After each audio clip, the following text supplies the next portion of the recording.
ఎన్నడూ రాజ్యాలు నిలబెట్టలేదే అని కన్నా అసలు పేరమనే వెళ్ళికొండలు అని నా కన్నా పేదన్నా చూసావా నా చేతి పిండి వాళ్ళు ఎన్నా వచ్చింది ఉన్నారు నా కొడుకుని నేను భోజనాలు పెట్టాలని ఆనాడు ఎంత చెప్పారైనా బాలరెడ్డి అన్నావండి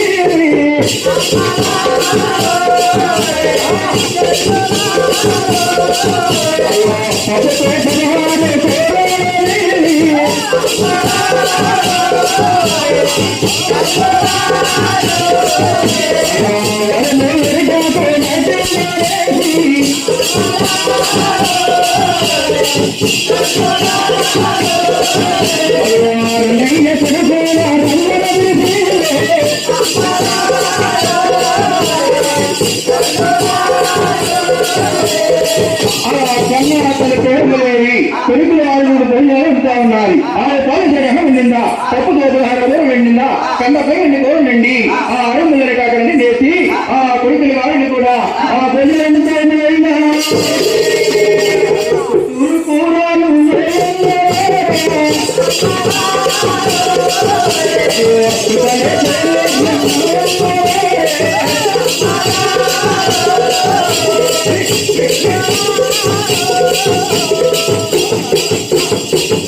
అలా చిత్తూరు చెప్పిపోయింట మధ్యలో ఉన్నది చంద్రకాంత వల్ల తెగలుగా మించిపోతా ఉన్నారు భారీ రంగాలు తల్లి వారి వంట గొప్పలు చెప్పుకుంటూ వారు ఒకరి మీద ఒకరు పోటీ పడిపోయి ఆ